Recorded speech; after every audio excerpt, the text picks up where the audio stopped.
Welcome to the Demonic Within, modern literature's darkest figures. In this video, we'll journey into the heart of darkness, exploring how modern literature brings demons to life, not just as monsters, but as mirrors of our inner turmoil. From seductive tempters to tortured antiheroes, these figures challenge our ideas of evil, morality, and the human soul. Are they truly supernatural, or terrifying reflections of ourselves? Join us as we uncover the stories, symbolism, and psychology behind literature's most haunting demonic characters. Don't forget to like, subscribe, and dive into the shadows with us. Let's begin. The Demonic Within. Introduction. Throughout human history, the idea of evil has captured the imagination of writers, philosophers, and theologians. Among its many manifestations, the concept of the demonic within is especially enduring and psychologically potent.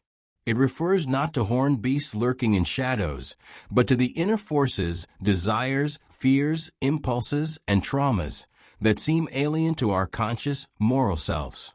These forces disrupt our sense of peace, challenge our identity, and at times appear to control us entirely. Whether interpreted as metaphor or reality, the demonic within raises important questions. What is the nature of inner evil? Is it intrinsic or learned? How do societies and individuals confront or suppress it? This essay will explore the concept of the demonic within through psychological, mythological, literary, and philosophical lenses, and argue that these inner demons are not simply malevolent intruders, but essential aspects of the human experience. The psychological landscape, Jung and the shadow self. Swiss psychologist Carl Gustav Jung provides one of the most influential frameworks for understanding the demonic within through his concept of the shadow. According to Jung, the shadow is a part of the unconscious mind composed of repressed weaknesses, desires, and instincts. It includes everything an individual refuses to acknowledge about themselves. Jung did not regard the shadow as purely evil. Instead, it was morally neutral, comprising elements society and the individual consider unacceptable. However, if left unacknowledged, the shadow becomes dangerous. Jung writes, "Until you make the unconscious conscious, it will direct your life, and you will call it fate." When we repress parts of ourselves, they can erupt in destructive ways, through rage, addiction, cruelty, or self-sabotage. These outbursts often feel demonic, as if something alien has taken control. To integrate the shadow, Jung proposed the process of individuation, in which a person becomes whole by reconciling conscious and unconscious parts of the self. Facing the demonic within, therefore, becomes a journey of self-knowledge and transformation rather than exorcism. Inner demons and trauma. Modern psychology echoes and deepens Jung's ideas by connecting inner demons with trauma. Repressed memories, unprocessed grief, abuse, or chronic stress can all contribute to patterns of self-destructive behavior that seem irrational or involuntary. Survivors of trauma often describe feeling possessed by their pasts, unable to control their reactions, thoughts, or emotions. These experiences can feel haunting, as if a separate, darker self has taken root within. In this context, the demonic within is not a supernatural entity, but a psychological residue of pain and fear. Therapy, mindfulness, and compassionate self-examination become tools for confronting these inner specters. The goal is not to destroy them, but to understand their origins and integrate their lessons into a healthier identity. Myth and religion, externalizing the internal. Religious and mythological traditions have long externalized internal struggles by creating figures that personify evil. Demons, devils, and dark gods serve as mirrors of human vice and temptation. In Christianity, Satan embodies pride, rebellion, and temptation, traits that also exist within human beings. The Desert Fathers, early Christian hermits, describe battling demons not in the external world, but in their own minds during meditation and prayer. In Hinduism, demons or asuras often represent unchecked desires and egotism. Buddhist traditions speak of Mara, the demon who tried to distract Siddhartha Gautama from enlightenment through fear, temptation, and doubt, all deeply human experiences. In these religious frameworks, the demonic within is both literal and symbolic. Spiritual warfare becomes a metaphor for the battle within the soul. Fasting, meditation, confession, and ritual purification are means by which one seeks to tame or transform the inner chaos. Literary exploration, monsters as metaphors. Literature provides a fertile ground for exploring the demonic within. From Shakespeare's Macbeth to Mary Shelley's Frankenstein, from Dostoevsky's Raskolnikov to Stephen King's protagonists, writers have captured the terrifying beauty of the inner abyss. Take, for example, Robert Louis Stevenson's strange case of Dr. Jekyll and Mr. Hyde. Here, the respectable Dr. Jekyll creates a potion that allows him to become Mr. Hyde, a creature of pure ID, freed from moral constraints. Stevenson vividly illustrates how the attempt to repress or split off parts of the self can lead to catastrophic consequences. Mr. Hyde is not a foreign invader, but Jekyll's true self, unmasked. In Dostoevsky's Crime and Punishment, Raskolnikov commits murder under the delusion of rational superiority, only to be haunted by guilt and spiritual torment.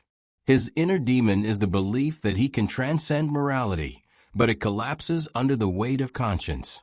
These literary examples show that the demonic within is not just a personal issue. It reflects cultural anxieties, ethical questions, and philosophical dilemmas. It reminds us that our inner struggles are both intimate and universal. Philosophy and ethics, freedom, evil, and responsibility. Philosophers have long debated the nature of evil and the human propensity for wrongdoing. Is evil the absence of good, as Augustine argued, or is it an active force? Is it rational or irrational? Existentialists like Jean-Paul Sartre and Friedrich Nietzsche rejected the idea of external evil and instead emphasized human freedom and responsibility. Sartre believed that people are condemned to be free, meaning that they must choose their actions and accept the consequences. To blame an inner demon for one's actions is to evade responsibility. In this view, the demonic within is not a curse but an excuse, one that denies human agency. Nietzsche, on the other hand, viewed the repression of natural instincts, which religion often demands, as dangerous. He warned that suppressing the will to power could lead to neurosis, resentment, and hidden cruelty. For Nietzsche, embracing one's inner chaos, becoming who one is, was essential to authentic life. These perspectives add nuance to the idea of the demonic within. They suggest that while inner conflict is real, it must be met with courage and self-awareness rather than fear or denial. Modern culture, the demon in the mirror. In modern popular culture, the demonic within continues to evolve. Horror films like The Exorcist, Hereditary, and The Babadook use demons as metaphors for trauma, grief, or mental illness. Superhero and villain narratives, from Batman's brooding psyche to the Joker's anarchic madness, depict inner demons as catalysts for both heroism and destruction.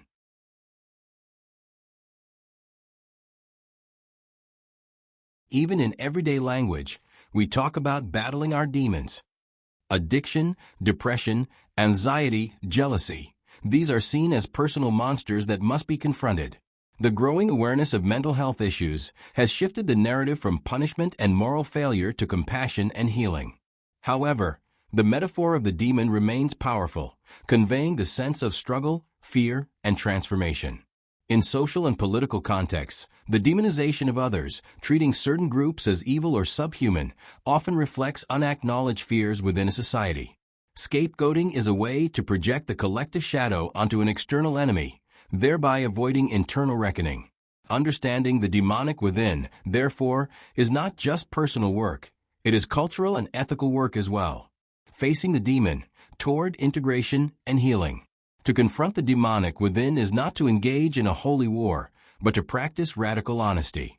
This means acknowledging uncomfortable truths, that we are capable of cruelty, that we harbor envy, rage, and lust, that we sometimes wish others ill. But it also means realizing that these impulses do not define us in totality. They are part of a complex psychological ecosystem that includes compassion, creativity, love, and reason. Integration does not mean indulgence.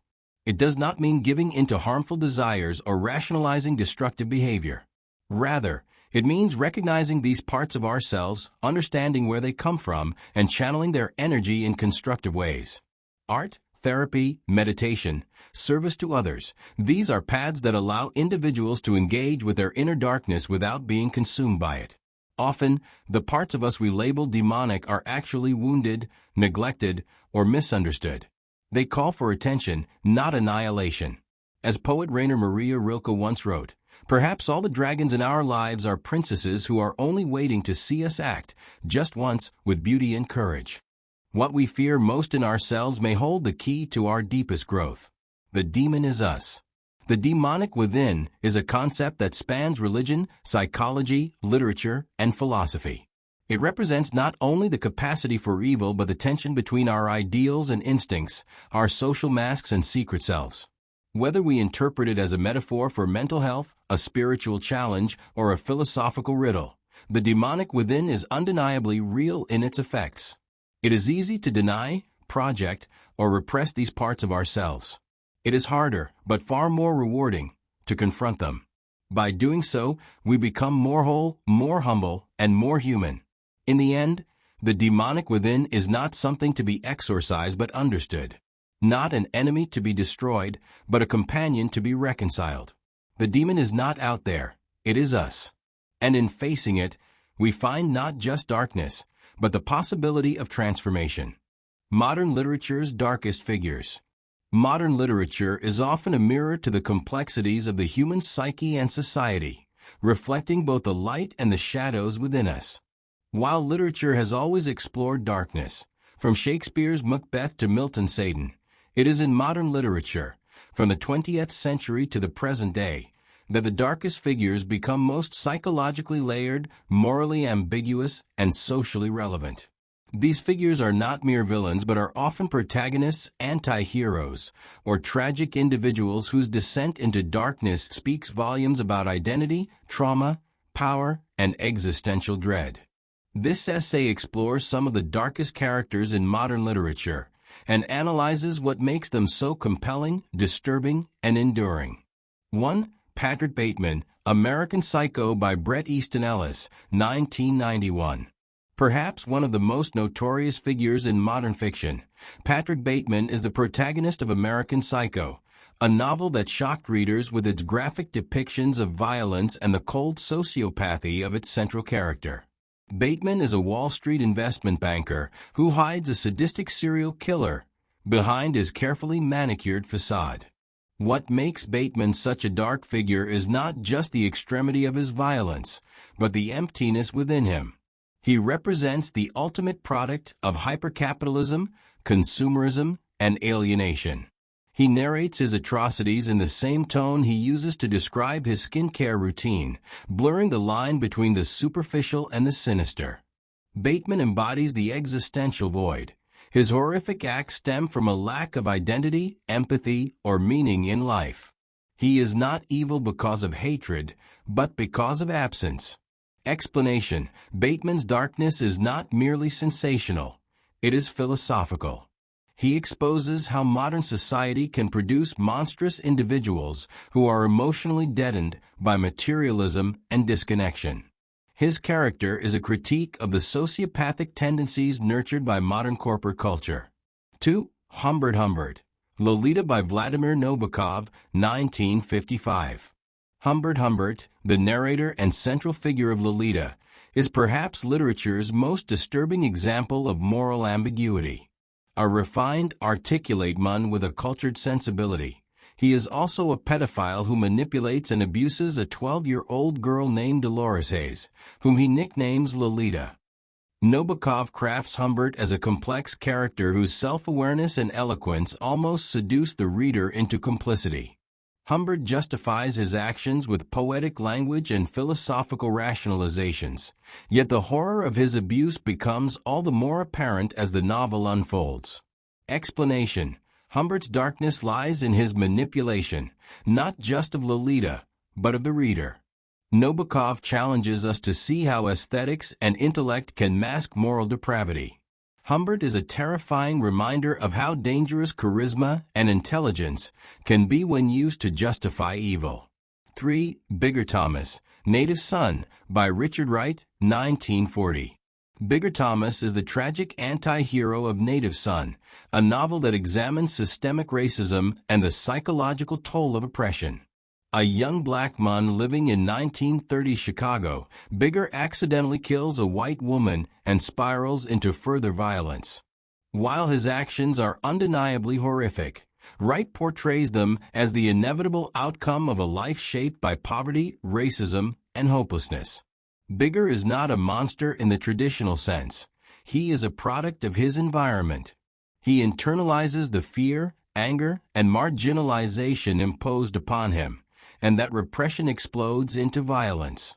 His character forces readers to confront uncomfortable truths about societal guilt and the conditions that create criminality. Explanation: Bigger Thomas's darkness is structural and psychological. He represents the rage of the oppressed and forces the reader to question whether individuals can truly choose their fate in a world rigged against them. Wright uses Bigger to indict a racist society more than to demonize a man. 4. Judge Holden, Blood Meridian by Cormac McCarthy, 1985. Judge Holden is one of the most enigmatic and terrifying figures in American literature. Described as a massive, hairless man with near-superhuman intelligence, the judge accompanies a band of scalp hunters across the American Southwest during the 19th century. He commits atrocities with a philosophical detachment, often delivering sermons on war, domination, and fate. Holden is portrayed as a mythic, almost demonic figure. He is not driven by greed, revenge, or ideology, but by a belief in war as the natural state of man. His chilling maxim, "War is God," captures his worldview. He kills without remorse and seems to exist outside moral and physical laws. Explanation: Holden's darkness is metaphysical. He represents the embodiment of violence and chaos, a Nietzschean figure who embraces destruction as a form of transcendence. McCarthy uses Holden to explore the terrifying possibility that evil is not only real but also eternal and seductive. 5. Tom Ripley, The Talented Mr. Ripley by Patricia Highsmith, 1955. Tom Ripley is an elegant, soft-spoken sociopath who charms his way into wealth and power through deceit, impersonation, and murder. Highsmith's psychological thriller introduces a new kind of criminal, one who is not brutish or mad, but intelligent, insecure, and chillingly adaptable. What makes Ripley so disturbing is how relatable he can be. He is desperate to belong, to escape a mundane life, and to be loved. His crimes are horrifying, but they stem from deeply human desires twisted into something pathological. Explanation: Ripley's darkness is the dark mirror of ambition. He shows how far someone might go when they feel invisible, unloved, or excluded. His success despite his crimes forces readers to question the morality of charm, social climbing, and the masks we wear. 6. Kathy Ames, East of Eden by John Steinbeck, 1952. Kathy Ames is one of the most evil characters in Steinbeck's body of work. From a young age, she displays cruelty, manipulation, and a complete lack of empathy. She destroys lives for amusement and eventually becomes a brothel madam who uses her power to corrupt others. What sets Kathy apart is her absence of remorse and her ability to deceive others with ease. Yet Steinbeck does not render her as a simple monster. He hints at psychological damage and questions whether people like Kathy are born evil or shaped by trauma. Explanation: Kathy's darkness lies in her seductive coldness. She forces readers to grapple with the idea of inherent evil and the limits of redemption. In a novel obsessed with moral choice and duality, Kathy exists as the terrifying counterpoint to human goodness. 7. The Narrator, Fight Club by Chuck Palahniuk, 1996. The unnamed narrator of Fight Club begins as a disillusioned office worker suffering from insomnia and existential despair. Over time, He creates an alter ego, Tyler Durden, who embodies his suppressed rage and desire for freedom. Together, they form a violent underground movement that evolves into a cult-like terrorist group. The narrator's descent into chaos is both personal and cultural. He represents the crisis of masculinity, the hollowness of consumer culture, and the fragmentation of identity in modern life. His duality reveals how easy it is for ordinary individuals to become complicit in destruction when they lose a sense of self. Explanation: the narrator's darkness is rooted in alienation and repression. He is not evil in the conventional sense, but becomes a vessel for violence when disconnected from meaning. Fight Club critiques the psychological cost of modern society, especially for men struggling with identity and purpose. 8. Kevin. We Need to Talk About Kevin by Lionel Shriver, 2003. Kevin is a deeply unsettling character, a teenager who commits a school massacre. Told through letters from his mother, Eva, the novel examines the nature of evil, motherhood, and the limits of empathy. Kevin shows signs of sociopathy from a young age, and his mother struggles to understand whether his malevolence is innate or a result of their strained relationship. Kevin's actions are terrifying not just because of their violence, but because of their calculation. He manipulates, isolates, and ultimately destroys. Yet through Eva's narration, the reader is drawn into the ambiguity of blame, guilt, and parental helplessness. Explanation: Kevin's darkness is that of the unknowable child, a symbol of modern anxieties about nature versus nurture, school shootings, and the failure of parental love. The novel forces readers to confront evil that cannot be easily explained or prevented. 9. Grenouille, Perfume, the story of a murderer by Patrick Suskind, 1985.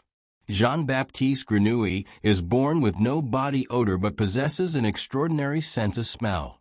Driven by an obsessive desire to create the perfect scent, he murders young women to extract their fragrance. Despite his horrific crimes, Grenouille is a strangely sympathetic figure, an outcast who longs for beauty and transcendence. Grenouille lacks empathy and views others as tools for his creative ambition. His obsession alienates him from humanity, turning him into a spectral figure who exists only to perfect his art.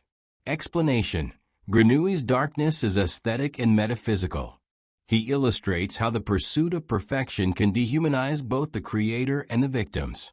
The novel blurs the lines between genius and monstrosity, making Grenouille a haunting allegory for the dangerous side of artistic obsession. Shadows of ourselves. The darkest figures in modern literature are not merely monsters. They are often reflections of our deepest fears, desires, and societal flaws. What unites characters like Patrick Bateman, Humbert Humbert, and Judge Holden is not just their capacity for violence but their ability to reveal something about the human condition, whether it's our capacity for denial, our hunger for meaning, or our failure to confront evil. These figures continue to resonate because they inhabit the gray zones of morality. They are not demons from another world. They are products of ours. By exploring their darkness, literature allows us to confront our own and, perhaps, to understand it just a little more. Thanks for diving into the demonic within, modern literature's darkest figures. If these chilling characters intrigue you, don't forget to like, subscribe, and hit the bell for more deep dives into literature's shadows. Share your favorite dark figure in the comments. Was it a manipulative villain, a tragic antihero, or a demon in disguise? There's always more to uncover in the twisted minds of modern fiction.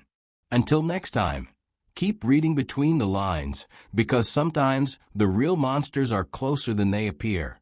Stay curious, stay brave, and as always, embrace the darkness in every story. See you soon.